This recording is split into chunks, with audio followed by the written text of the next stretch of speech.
I'm Mo. Today we are at Holy Cross Catholic Cemetery in Colma. And there's a lot of people here.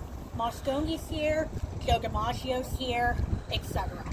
But today we're here to visit the grave of Abigail Folger, who was one of the victims of the Manson family murders in 1969. So before we talk about Abigail Folger, I just want to go into a little bit of the history of the Manson murders for any viewers who were not alive in 1969. So Charles Manson was a cult commune leader in SoCal, and he was good. He was charismatic, and he was smart. Exactly what you want in a cult leader.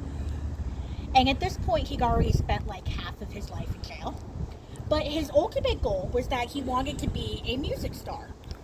And so he got himself to LA and started to embrace the lifestyle of the 60s, the drugs, the alcohol, the sex, the freedom, the hippie lifestyle. And he was kind of using that to fuel what he thought was impending catapult to stardom. And other people, mostly women, usually runaways, kind of fell under his spell, and they were usually seeking the same thing. They wanted the hippie lifestyle. So he established this little place at Spong's Ranch, and that was the headquarters of where his family was located, and where all of his dreams about his music career and his ideas took hold. So one of the things that he would do is he would have his followers drop acid, and then he would talk about the end of humanity. So naturally, after a few episodes like that, you're going to start to think this guy's the second coming of Jesus Christ. Spoiler alert, he wasn't. And then another thing he wanted to do was he wanted to start a race war that he called Helter Skelter. So there's that. Now, when his attempts at being the sixth member of the Beach Boys kind of fizzled out, he decided that he was going to start Helter Skelter on his own. And this was going to show the African Americans how it should be done. So that brings us to the night of August 8th, 1969. And he sent a group of his family to a house in Benedict Canyon at 10050 Cielo Drive. He was familiar with this house because it had previously been occupied by Terry Melcher, who was a big-time music producer. But Terry Melcher had moved out, and the tenants now were Roman Polanski and his wife Sharon Tate, who was pregnant with their first child. Polanski was in Europe filming a movie. Sharon Tate had flown home early due to the dangers of flying when you're 9 months pregnant, and plus she wanted her baby born in America. So she's having this chill night at home with her friend, who was also her ex, Jay Sebring. He was a famous celebrity hairstylist, Wojciech Frykowski, and Abigail Folger. So let me tell you a little bit about Abigail. She was born on August 11th, 1943, and she was the heiress to the Folger Coffee Company. She was the oldest child of Peter Folger and his wife, Inez Mejia, who was a daughter of a consul general of El Salvador. Now, Abigail went to Santa Catalina School in Monterey. She went to Radcliffe. She had a coming out party that was the talk of the town in San Francisco that year. And she worked for the University of California Art Museum in Berkeley. So she was a socialite, but she was a free spirit. And after she graduated from Radcliffe, she decided to go get a master's degree in art history from Harvard. And then in 1967, she moved to New York.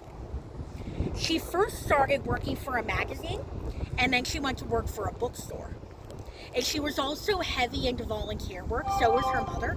Most of her work involved working with kids, but she also volunteered for Bobby Kennedy presidential campaign, and that's what jump started her passion for civil rights. She became really involved in the civil rights movement.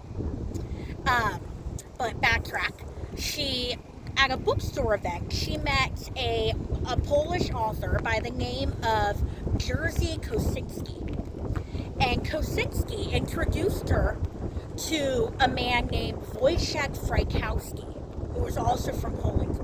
And Frykowski had been in the country for like a month at this point, so he didn't speak English. But both he and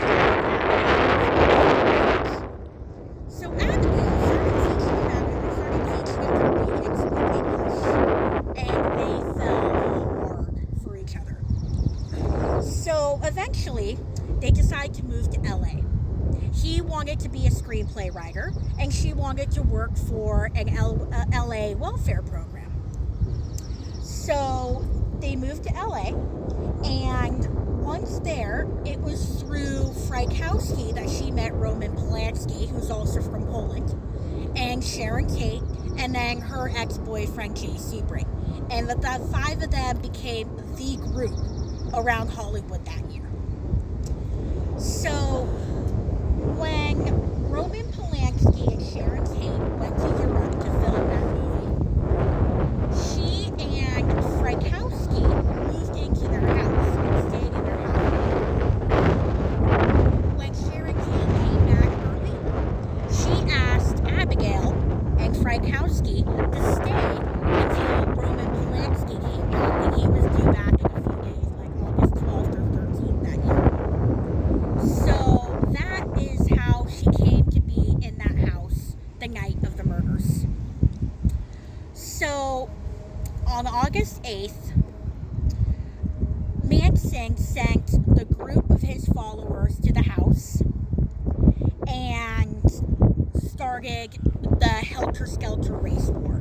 I don't want to go into the murders. They were seriously horrific, and Helter-Skelter is the only book in my life I've never been able to finish. But long story short, Sharon Tate was stabbed. Jay Sebring was stabbed and shot. Frykowski was stabbed, shot, and hit over the head with a blunt object. And Abigail Folger was stabbed. But she tried to escape. And Manson's follower by the name of Patricia Krenwinkel followed her, chased her. Why do I keep saying followed? This was not a followed situation. Chased her out onto the front lawn and stabbed her there. And she later testified that her last words were, "I'm already dead," asking her to stop stabbing her. So she ended up dying due to like 26 or 28 stab wounds. And this was 2 days before her 26th birthday. So, she grew up in the area, so her family had her body brought back up here, and she